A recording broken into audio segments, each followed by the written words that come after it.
Party के प्रवक्ता हैं। आपने आम आदमी पार्टी का साथ जाने का विकल्प चुना, जबकि आपका मेजर पार्टनर उत्तर प्रदेश में कांग्रेस है। आम आदमी पार्टी तो यूपी में है नहीं, आपका स्टेक भी यूपी है। आपने अपने सबसे बड़े पार्टनर को ये ठेलम ठेली करने की सोची कैसे? नहीं, कोई ठेलम ठेली नहीं है। समाजवादी पार्टी अपने स्थापना के समय से सांप्रदायिक शक्तियों के खिलाफ संघर्ष का उद्देश्य लेकर के चली है। और हमारा उद्देश्य है कि वो लोग, जैसा भी राय साहब ने कहा, कि जो फांसीवाद बढ़ाना चाहते हैं, जो इस देश में तानाशाही लाना चाहते हैं, जो अलोकतांत्रिक मानसिकता के लोग हैं, वो सरकार, वो लोग चुनाव में पराजित हों और ऐसे लोग ताकत में आए जो लोग जनहित की बातें सोचते हैं, समाज में सांप्रदायिक सौहार्द पैदा करना चाहते हैं। और उसी को लेकर के इंडिया गठबंधन भी बना था। अब दिल्ली के चुनाव की जो परिस्थितियां हैं, जाहिर बात है जो पार्टी सरकार में थी और भारी बहुमत से थी, और आज भी पूरी सक्रियता के साथ वो पार्टी चुनाव लड़ रही है। ठीक है, हमारे एक साथी कांग्रेस हैं, वो भी लड़ रहे हैं चुनाव, तो हम कांग्रेस के प्रति पूरे सम्मान के साथ, लेकिन अपना समर्थन आपने कांग्रेस के दुश्मन का साथ देने का विकल्प में चुना? नहीं, इसमें दुश्मन की बात ही नहीं है।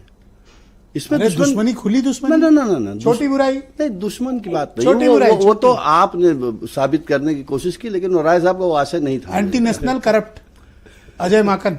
देखिए, ऐसा है कि राजनीति में जब चीजें, नीतियां पहले से तय नहीं होती हैं, बातें दिमाग में स्पष्ट नहीं होती, पब्लिक को मूर्ख समझते हैं आप संडा जी? ना, बिल्कुल पब्लिक से ज्यादा समझदार तो कोई है ही नहीं। हाँ। पब्लिक तो वो है कि जिसने लोकसभा के चुनाव में भारतीय जनता पार्टी अस्तूरा चला रहे हो फिर ये? नहीं, उस तरह नहीं चला रहे हैं। आपने सवाल पूछा, उसका मैं जवाब दे रहा हूं। मेरा कहना है कि समाजवादी पार्टी का जो लक्ष्य है, वो लक्ष्य है कि भारतीय जनता पार्टी इस देश में सत्ता से, शासन से जाए। कांग्रेस नहीं हटा पाएगी दिल्ली में उन्हें?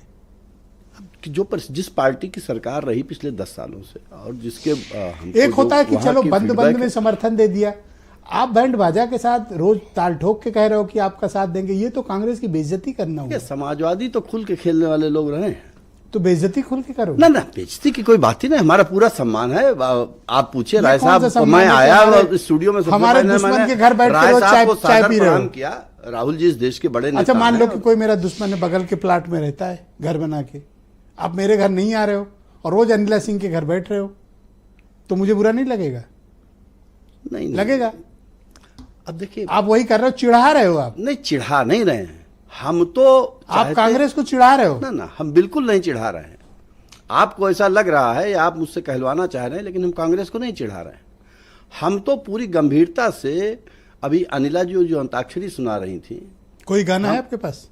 नहीं, अब हाँ, उनको गाओ तो, यहाँ म्यूजिक का इंतजाम करना। ना अभी तो ना, अभी तो देखिए 2 दिन अभी देखिए इंडिया अलायंस की बात हो रही। अभी 2 दिन पहले आपने देखा कि एनडीए के उत्तर प्रदेश सरकार के एक मंत्री क्या क्या भाषा बोल रहे थे।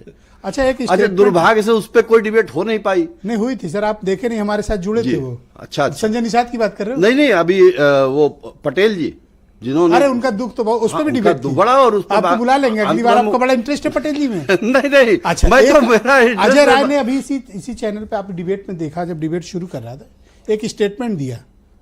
थोड़ा वो स्टेटमेंट से मुझे लगा कि शायद आपको बुरा लगेगा, नहीं मुझसे, लेकिन आप उस बेइज्जती को बर्दाश्त करके। नहीं, वो बेइज्जती नहीं। कौन सा वाला स्टेटमेंट? आप मुझे उकसाने की कोशिश कर रहे हैं, लेकिन नहीं, कौन सा वाला स्टेटमेंट था जो कह रहे हैं वो 403 सीटों पे तैयारी? देखो, मैंने पूछा भी नहीं, अगला आदमी कबूल। मैं भी सचेत होकर के बैठा हूँ ब्रजेश भाई। तो ये 403 में नहीं, देखिए, प्रत्येक राजनीतिक संगठन जो गंभीरता से चल रहा है, और कांग्रेस 120 साल पुरानी पार्टी है, अगर कोई संगठन चल रहा है तो वो हर पार्टी अपने को प्रत्येक सीट पे मजबूत करना चाहती है। अगर गठबंधन में लोग जाएंगे तो उस हिसाब से जहां पर उनके लोग रहेंगे, रैंक एंड फाइल मदद करेंगे। लोकसभा चुनाव में हुआ। ये आपको धमकाने की चेष्टा तो नहीं है? नहीं, ये धमकाने की बात नहीं है, और समाजवादी धमकियों में इस बयान से आप अलर्ट नहीं हुए? देखिए, हम तो अलर्ट सिर्फ एक चीज से हैं कि ये जो हमारे सामने एक बहुरूपिया विचारधारा आ गई है, भारतीय जनता पार्टी नाम की। ये नहीं, ये बहुरूपिया नहीं है, हमारे इंडिया अलायंस के सहयोगी। अब देखिए, अब अनिल भाई तो हमारे पुराने मित्र हैं, और मैं क्या कहूं, लेकिन अब ये तो बस आजकल अनिला सिंह के मित्र हैं। ये तो बैठे हैं, पहले आपकी दोस्ती। ये तो अनिल भाई तो बैठे हैं कि कुछ एक चीज है इनकी परमानेंट है, ये मेरे दोस्त हैं, ये परमानेंट है, ब्रजेश जी, बाकियों की मैं गारंटी नहीं दे सकता। ब्रजेश जी, जैसे वो एक कहा गया है ना कि एक कौन सा पक्षी होता है, चातक पंछी, और किसी एक विशेष नक्षत्र में बूंद गिरती है पानी की, और उसकी आस में चोंच खोले खड़ा रहता है। तो ये चाहता है। अब समझ लीजिए। थैंक यू सर, बहुत शुक्रिया। मैं अनिल दुबे जी